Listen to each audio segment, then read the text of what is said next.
Realmente a língua hispana aqui neste país foi a primeira língua falada praticamente não, desde do seu descobrimento espanhol que chegou aqui, depois as coisas foram acontecendo. Não vamos contar a história não, senão a coisa vai ficar meio estranha, né? Mas mesmo assim eu acredito que Deus sempre tem algo muito grande para realizar.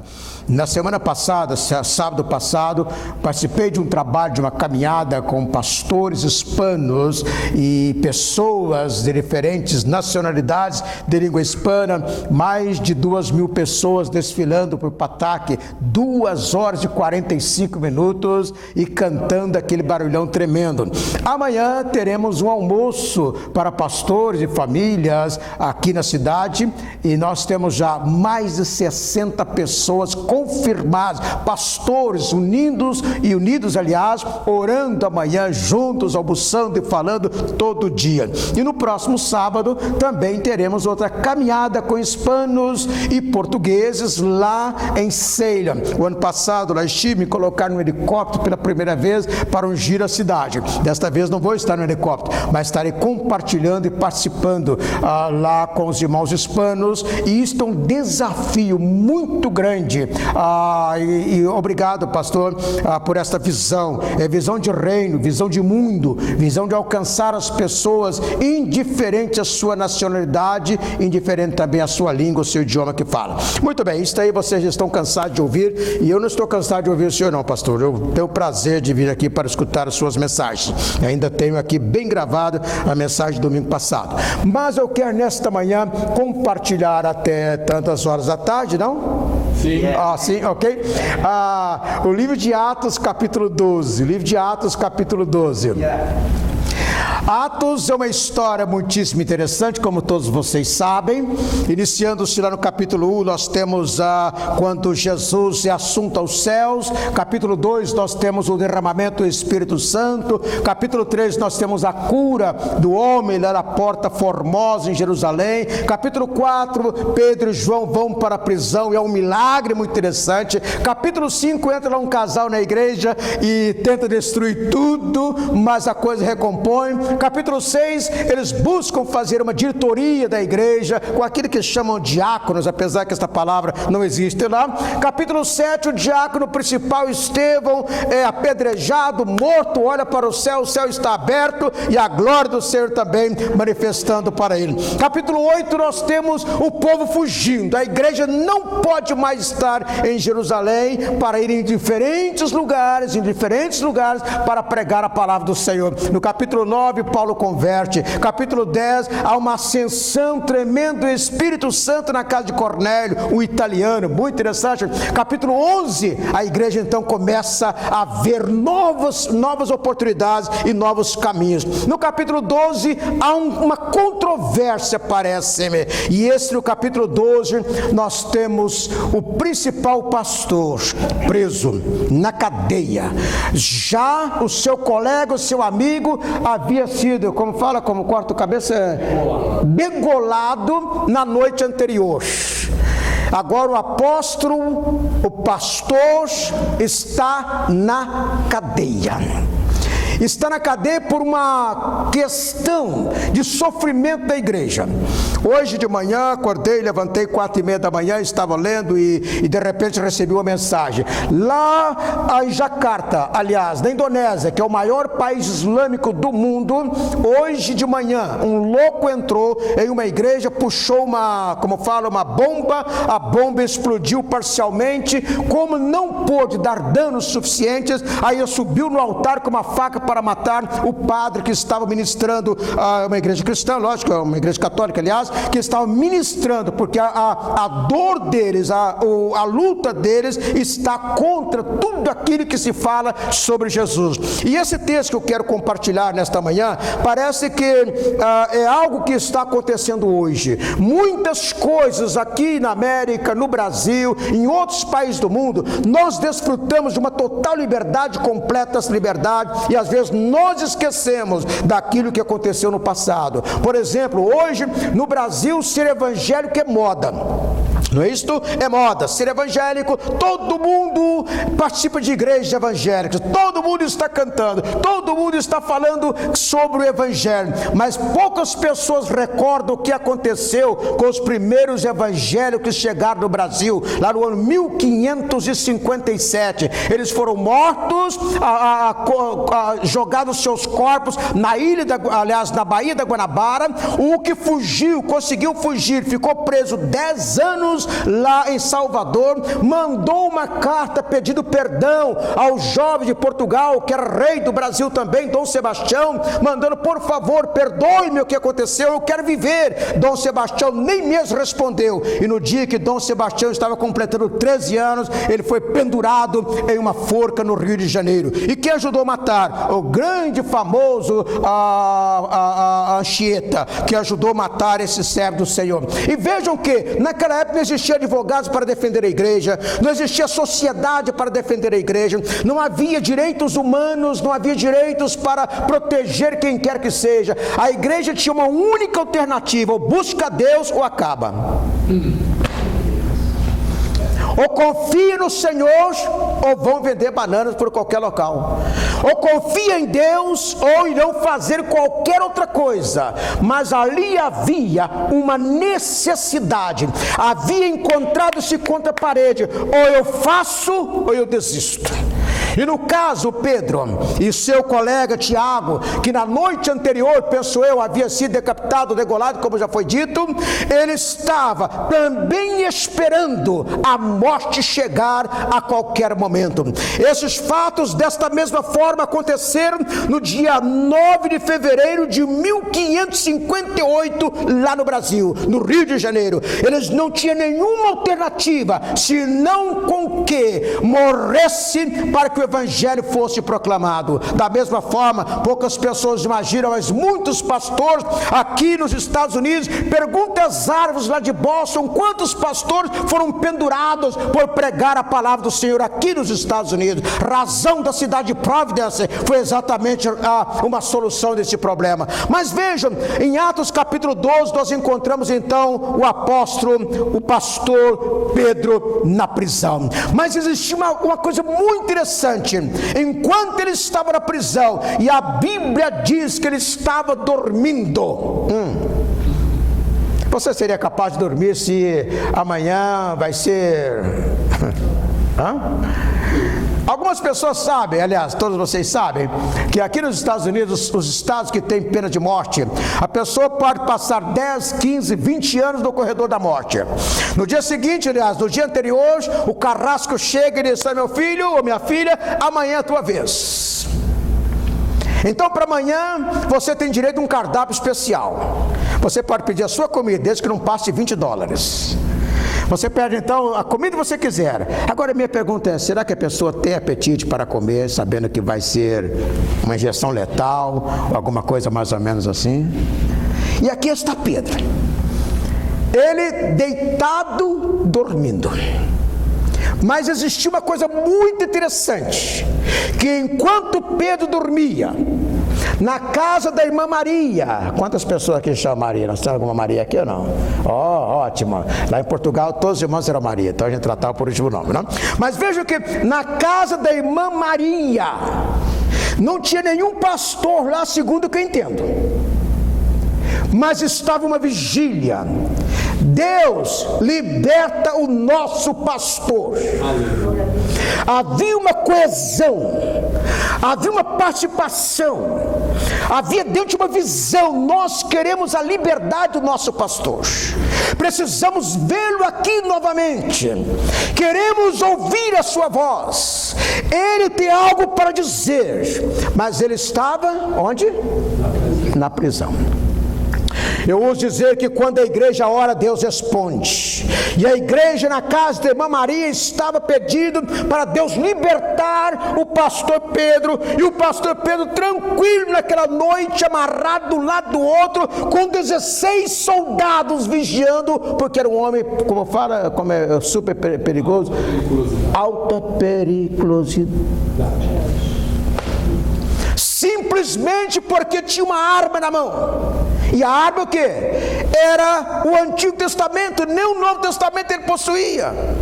Só tinha a Bíblia Septuaginta, ou seja, a tradução 70, nada mais do que isto.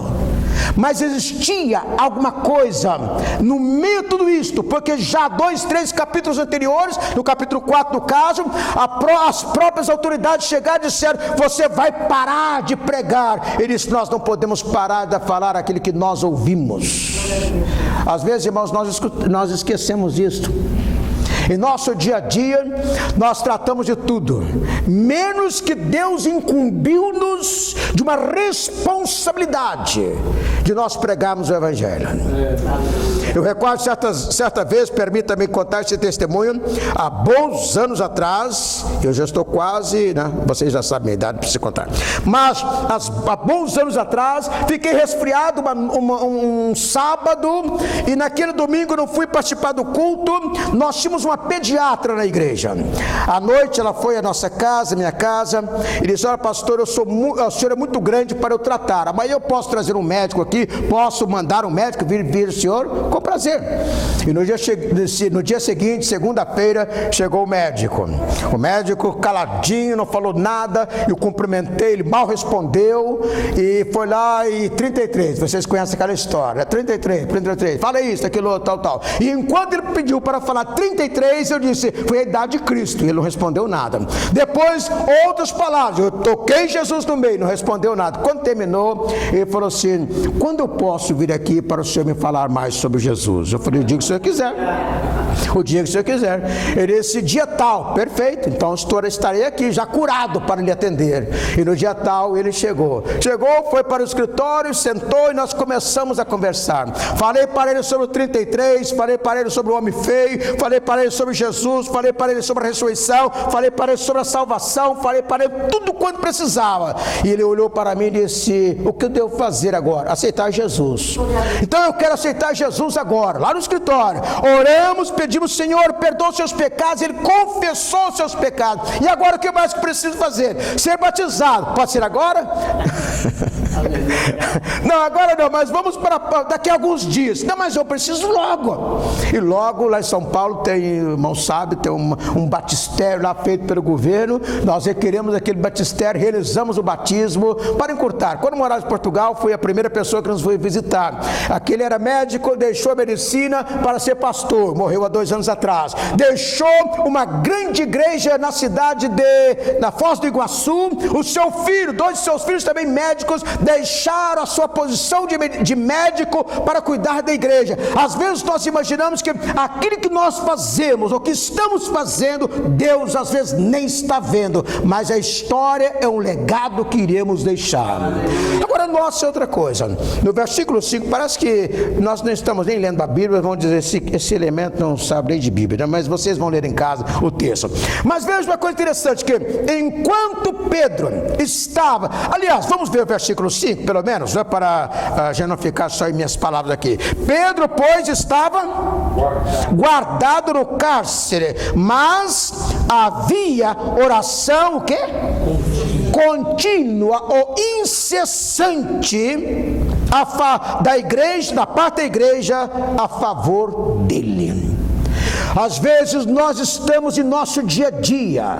Foi dito semana passada: se você recordar de alguém, ore, não importa o que você esteja fazendo, ore por aquela pessoa. E no caso aqui, o apóstolo Pedro, ele tinha 16 soldados cuidando dele. A cada 3 horas mudava todas aquelas autoridades, aliás, todos aqueles soldados. E segundo alguns historiadores, ele estava amarrado e com um soldado amarrado ao seu lado, dormindo, mas o soldado estava ali. Quando o soldado tinha que sair, tirava a algema e colocava no outro. Mas na casa da irmã Maria, o que estava acontecendo?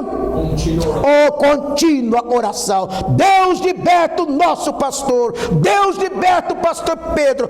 Nós precisamos dele vivo aqui entre nós. E acontece que enquanto eu estava orando, Deus começou a agir. Às vezes nós imaginamos que Deus não age quando nós estamos estamos orando. E eu digo especialmente a igreja, porque quando a igreja ora, Deus responde. Ontem pela noite, aliás pela tarde, eu cheguei à janela. Quando cheguei em casa, ouvi alguém falando. Cheguei à janela, um cidadão andando para um lado, para o outro, no meio da multidão, com a Bíblia na mão e pregando o evangelho. E eu fui para o quarto e disse: meu Deus, eu não sei o que ele está falando, que está pregando em inglês, mas eu posso pelo menos dar cobertura espiritual naquilo que ele está fazendo, no meio de pessoas que estão dizendo sobre o Espírito Santo, mas a realidade é que o Espírito Santo está longe desse tipo de coisa, porque ele estava pregando lá a palavra do Senhor. E nós precisamos apoiar pessoas que têm essa coragem para realizar. E no caso aqui, Pedro preso e a igreja orando, e enquanto a igreja estava orando e Pedro estava preso e dormindo, Deus disse: agora é a hora de eu agir. Às vezes nós imaginamos que Deus esqueceu de nós, às vezes imaginamos que o dinheiro desapareceu, às vezes imaginamos que a saúde se foi, às vezes imaginamos que tudo está andando errado, mas Deus muitas vezes leva-nos em determinados locais para que nós possamos sair como vitoriosos. Por exemplo, a única maneira de eu sair de um poço é para onde? É para cima. E quando a pessoa está jogando lixo na sua cabeça ou na minha cabeça, é melhor, joga mais lixo, porque eu vou pisando no lixo até sair do outro lado. Lá em Colossenses capítulo 3 diz que a nossa cabeça está no céu para ouvir aquilo que Deus tem para falar conosco. Voltando para o texto, Deus então disse: eu irei fazer o milagre que esse povo nunca viu. E enquanto Pedro dormia tranquilamente, a Bíblia diz que Deus enviou um anjo para tratar do assunto. Muitas vezes você e eu somos aguardados por anjos. Eu recordo que morando na cidade de Vila Velha, no Espírito Santo, jovem ainda, com os meus 21 anos, e certa vez eu fui para Vitória. Gostava de ficar no porto para ver os navios chegar e também descarregando os minérios. Eu estava lá encostado num prédio e de repente uma voz falou nitidamente comigo: Carlos, saia daí. Eu olhei para um lado e para o outro, não vi ninguém. E eu saí, mal andei 2 ou 3 metros, toda a vidraça no terceiro andar caiu exatamente naquele local, porque eu acredito que alguém em algum lugar do mundo estava orando para proteção. Desta mesma forma Deus fez aqui, quando todos estavam orando e Pedro tranquilo, porque no meio das dificuldades não adianta você tentar lutar, não adianta tentar brigar, não adianta dar murro contra a parede, murro contra as facas, porque Deus é que vai agir.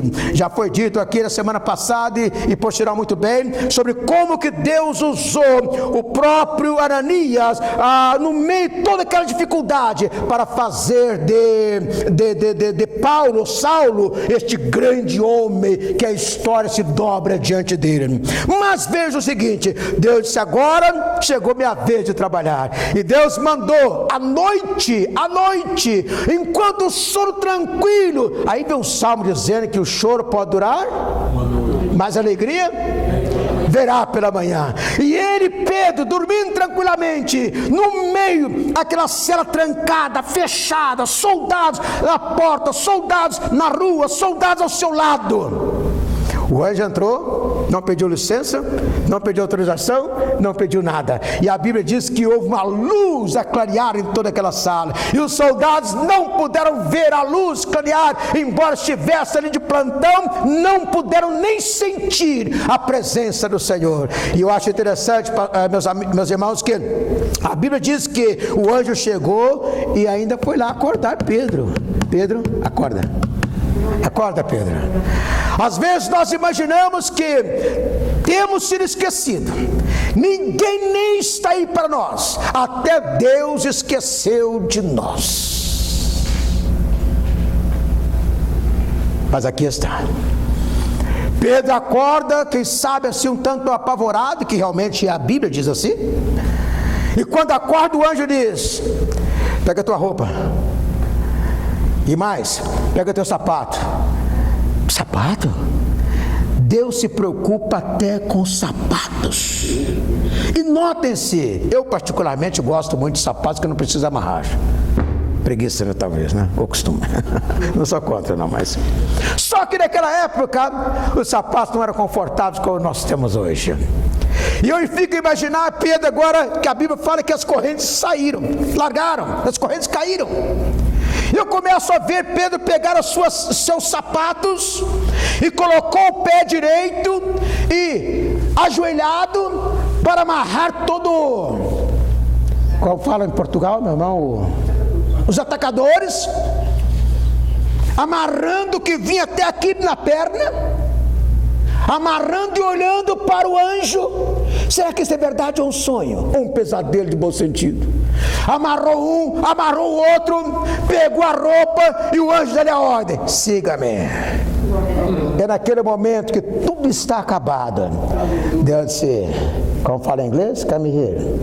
Venga cá, meu irmão, que eu tenho algo para você.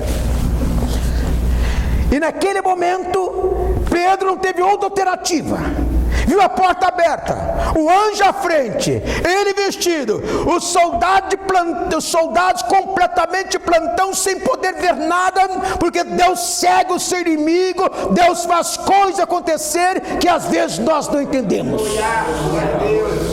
Todos vocês já ouviram falar sobre Lampião, cangaceiro lá do Nordeste brasileiro. E já ouviram falar também sobre o padre Cícero do Juazeiro. Padre Cícero Juazeiro mandou uma notícia lá: olha aqui, senhor Lampião, Virgulino, vem cá que eu quero falar com você. E Virgulino chegou, disse: eu quero que você vai matar aquele cara safado, chamado Salomão Gisburgo. Mata aquele homem. Isso, tudo bem. Que dia? O dia que você quiser. Ele participa dos cultos lá de protestante. Quando ele vier, você vai matá-lo. E um domingo, pela tarde, todo o bando de Lampião ficou numa curva atrás de árvores. Quando o homem aparecer, para matá-lo todo, vamos picá-lo de tanto tiro. E de repente houve o tropel de cavalo. Tropel? De repente escutou mais. E veio no meio, estava Salomão Gisburgo, e rodeado por tantos cavaleiros, todos sorridentes e alegres. E Salomão Gisburgo também todo feliz. Ele compôs várias das canções que nós cantamos hoje. E ele todo feliz e contente. O próprio Lampião falou: calma, é gente demais para nós atirarmos. Deixa o homem passar, em outra oportunidade vamos fazer o serviço. E Padre Cícero mandou outra notícia: ó, vocês não mataram o homem. Não, era gente demais, tomem cá. E foi lá e disse: agora vocês vão na casa dele para matá-lo. E quando chegaram, disseram: nós viemos aqui para te matar. Disse Lampião para Salomão Gisburgo: não tem nenhum problema, permita-me apenas duas coisas. Eu quero ler a Bíblia e depois ajoelhar, orar, depois vocês me matam. Tudo bem, faça isso pela última vez. Ele foi dentro da casa, pegou a Bíblia, leu o Salmo 91, orou abençoando todos os cangaceiros, e depois virou e falou: agora vocês podem me matar. Mas não só isso, antes de toda essa história, ele disse para o cangaceiro, disse-lhe: olha, dia tal, nós ficamos na encruzilhada tal para te matar, mas você veio com tanta gente que nós não tivemos coragem de fazer. Ele disse: não, eu sempre ando sozinho. Quem eram aqueles que estavam lá? Os anjos. Quando ele terminou de ler, quando ele terminou de orar, Virgulino disse: não vamos matar este homem não. Voltou lá para o Padre Cícero e disse: aquele homem não pode morrer não, deixa ele fazer o trabalho de protestante dele, deixa ele fazer. Às vezes, irmãos, nós imaginamos que estamos abandonados, sozinhos, portas fechadas, não há nenhuma solução, tudo está arrasado, sendo ameaçado de toda forma, mas é neste momento que Deus age. Siga-me, disse o anjo a Pedro. E Pedro começa a andar, olhando fixamente, com todos os olhos nas costas daquele anjo. Hebreus capítulo 8, capítulo 12, que diz: olhando para Cristo, autor e consumador de nossa fé. E quando chega na primeira porta, a porta se abre, automaticamente a porta se abre, e ele agora começa a pensar em aquele portão lá da porta, aquele portão que vai levar para o lado de fora, externo da própria cidade. Quando ele está aproximando-se, Deus menciona, faz lá como fala para abrir o controle remoto lá nos céus, e o portão pesado se abre, e Pedro juntamente com o anjo passa para o outro lado. Deus faz isso. O inventor do portão automático não foi nenhum português, nenhum americano, nenhum europeu, nenhum brasileiro, foi Deus que inventou e colocou para que nós pudéssemos fazer, e ele provou que pode fazer portão se abrir, não importa o tamanho do portão. E agora eu começo a imaginar ruas escuras, sem iluminações, e chego numa encruzilhada onde: senhora, bye bye, agora eu vou cuidar de outras coisas. E Pedro fala: o quê? Será que isso é verdade ou eu estou sonhando? Para onde irei agora? Na casa da irmã Maria. Irmã Maria. Quando ele chega na casa de Maria à noite, ele começa a bater no portão. Vocês sabem que quando tem vigílias, sempre tem alguém que está orando, mas sempre tem alguém que está pensando o que está acontecendo lá fora, não? Isso é normal. Oh Deus, que hora vai terminar esta vigília? Oh Deus, estou tão cansado. Oh Senhor, tenha misericórdia. E lá estava a irmã Rosa. Aqui não tem nenhuma irmã Rosa não tem. Estava a irmã Rosa. A irmã Rosa era uma jovenzinha. A irmã Rosa estava lá, era uma dessas que estava com o corpo aqui, mas a mentalidade lá fora. E ela ouviu: alguém está batendo. Alguém está batendo. Correu lá no portão. Quando ela olha, vê Pedro, o que ela faz? Volta correndo para a vigília. E o irmão estava lá, todos os irmãos: Senhor, liberta o apóstolo Pedro, liberta o nosso pastor. E a irmã chega lá, puxa a roupa do dirigente e fala: Pedro está lá fora. Aleluia. Glória a Deus. Mas o povo era tão incrédulo: menina, cala a boca, Pedro está na cadeia. Quantas vezes nós oramos para Deus fazer um milagre e de repente Deus faz, nem acredita. E aqui está a mesma igreja que ora e Deus responde, é a mesma igreja incrédula. Ele está na cadeia. Não, ele está lá fora. Menina, você não está batendo bem da cabeça, Rosita. Vai se cuidar, vai orar, porque Pedro está na cadeia. Às vezes nós oramos dia e noite por um assunto, e eu estou resolvendo. E quando Deus resolve, diz: não, foi o doutor fulano de tal que deu o medicamento, né? Eu tenho alguns amigos médicos e eles disseram: olha, cada vez que chega alguém, disse: como está? Graças a Deus, né? Ele brincou comigo uma vez: a gente estuda, trabalha, e quando chega, Deus é que fez o milagre, não foi o medicamento que fez, né? Mas esse médico é pastor, então ele entende perfeitamente. Mas vejam que agora aqui está esta situação. Quantas vezes nós estamos atravessando um problema, Deus está trabalhando, e nós imaginamos que Deus esqueceu. Como nós estamos hoje. E a Bíblia diz que quando os irmãos chegaram, abriram o portão, Pedro disse: olha, calma lá, não fazem festas, apenas avisa Tiago, razão porque não existia um pastor lá. Avisa Tiago, que era o pastor principal de Jerusalém. Avisa Tiago, e eu vou embora daqui. E vocês, se leram os finais desse capítulo, e não notaram o que aconteceu com o próprio Herodes. Esse Herodes era neto do grande Herodes que perseguiu Jesus. E aqui ele morre comido ou devorado por vermes. Às vezes, irmãos, nós em nossa luta do dia a dia, alguém nos prende. E naquela época, como eu já mencionei, permita voltar atrás um minutinho só, não existia nenhum advogado para libertá-los. Não existia nenhuma sociedade para levantar a bandeira e falar: não, esse povo está correto. Havia apenas uma alternativa: ou os pescoços rolavam, ou Deus teria que agir. E mesmo quando alguém morre em prol da causa do Senhor, resultados irão acontecer. Nós temos, por exemplo, no Peru, saindo-se do Brasil, uma tribo que, canibalista no caso, no ano 1958, 56 para ser mais claro, eles devoraram os missionários que ali estavam, comeram, assaram os missionários. Com o passar dos anos, 2 anos depois, a esposa de um dos missionários, com o filho do missionário, desceram o rio Amazonas abaixo e chegaram exatamente naquela tribo. E eles, os índios, contaram como havia assado todos aqueles missionários norte-americanos que eles chegaram. Mas quando aquela senhora começou a falar para eles sobre o evangelho de uma maneira diferente, aquele rapaz começou a falar para ele do evangelho de uma maneira diferente, o cacique principal converteu e o filho do missionário o batizou. Na grande conferência de Berlim, em 1968, se você vai na internet, você vai encontrar o que eu estou dizendo. Tem Billy Graham andando e um índio ao seu lado. Aquele índio era exatamente o que assou os missionários americanos em 1956.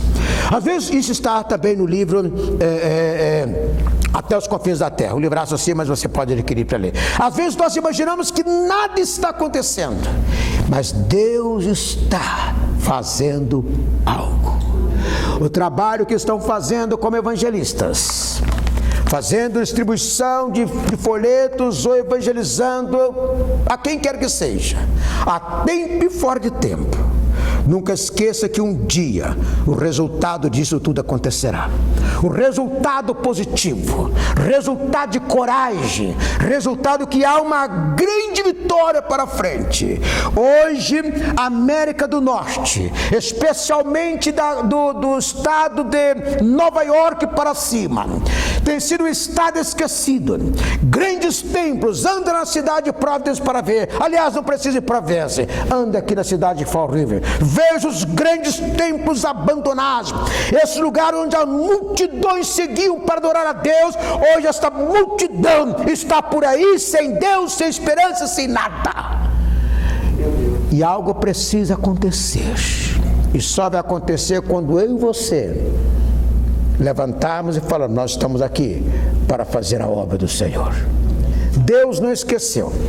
Ele vai mandar o seu anjo, vai mandar o controle remoto para fazer alguma coisa acontecer, abrir portas e fechar portas, e dizer: siga, porque o melhor ainda está para acontecer.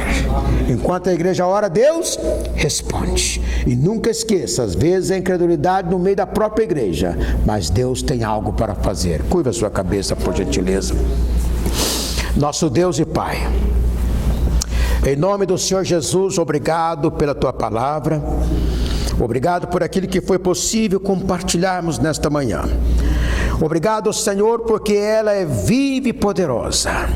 E no passado, ó Deus, não existia nenhum tipo de pessoas que pudesse defender a igreja senão o Senhor. Quantas vezes hoje, meu Deus, nós estamos dependendo dos advogados, dependendo das autoridades, e esquecendo que a igreja pertence a Ti e o Senhor que está cuidando dela.